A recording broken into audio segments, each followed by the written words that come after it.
With a slight chill in the air, it's kind of hard to believe that winter is around the corner in my Modesto, California Zone 9B garden. My plumerias are this is the celandine plumeria. It's just starting to flower for the first time this year. And well, it's hard to believe. Wow, this thing is just super fragrant.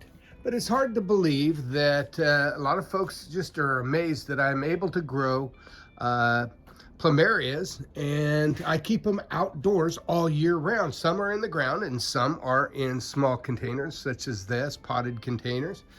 But there's a few things we need to do to get them ready for winter. But first, if you like this channel, help the channel grow by clicking the like and subscribe button. Don't forget to hit the notification bell. Comments and questions, leave them in the comment section below. I do my best to get back to everybody's comments and their questions. But yeah, let's take a look at some of my plumerias. These are in my backyard, and they've been in my backyard the entire winter last year. And yeah, what I do, one of the things is, one of the biggest problems is you like to get these, see, on a plumeria, the goal is to get this wood, this woody texture to the trunks. When it's too moist, let's just say, and too lush, this seems to be on its way to hardening off, which is great. You want your plumerias to kind of go into a dormancy during the winter time, because if you don't, these little guys right here may get damaged, and some people call it black tip. It can happen from just a frost, or it could happen from a freeze.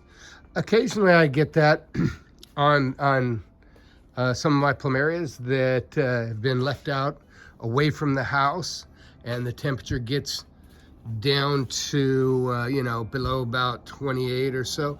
The most hardiest plumeria I have is this one right here, and this guy is a celandine plumeria. It's also the most fragrant that I grow.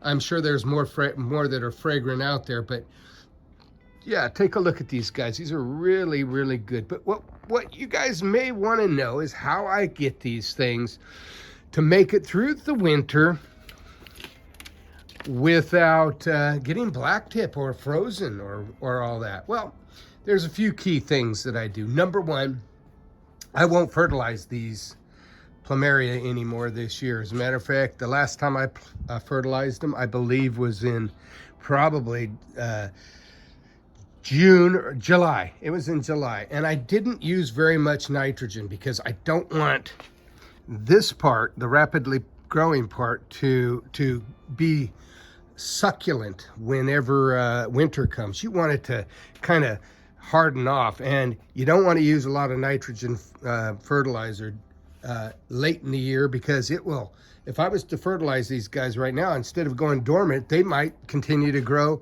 and take off.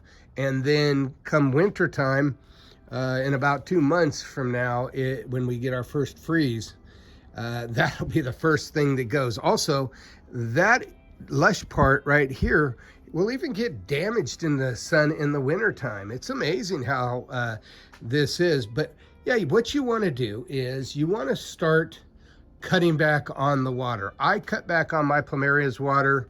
I already did. It's a cloudy day out here. Look at that, my cherimoya. God, it's getting big. But you look at these clouds. On cloudy days, you just don't need to water them. I was watering these guys twice a day during the heat waves. But you're going to start cutting back very rapidly. You're going to start cutting back because generally by the middle of October, you don't want any water. You don't want them to be, you want them to start dropping these leaves and hardening off. So starting now, if you live in a climate such as mine, you might want to shade them if you're gonna have to cut back on the water to the point where they're wilting. You might want to shade them, but just start cutting back on the water. You may want to, if you put, say, 2 gallons a day on these, you may want to cut down to 1 gallon per day. And for the first week in October, then maybe, down to a couple cups a day, you know, a little bit later on. And then by November, you should not be watering these things at all. If you are, they may hold on to their growth pattern until the winter time, and they won't be doing too good when the cold hits. Then what I do is I take them and I put them over here underneath my patio to keep them out of the frost. They do okay on an average winter out in the open, but they do better if the frost doesn't settle on them. And so I'll just drag them. They're not too heavy. I'll drag the pots over here, set them away from the outside sky, or you can even, I don't know if you can see over here by my coffee tree, you can just put them like, tuck them up against your house so that the rain gutter is directly above the plant, and it keeps the frost off the buds and stuff. So that's pretty much it. You just want to cut back that water. Do not fertilize right now. Cut back that water. Within the next month, you want to be having zero water if you're in my Modesto, California Zone 9B climate. If you're a little bit hotter, like in the desert, you may have to give it a little bit more water. Experiment, see how it works. You want your plumerias to go dormant in the winter.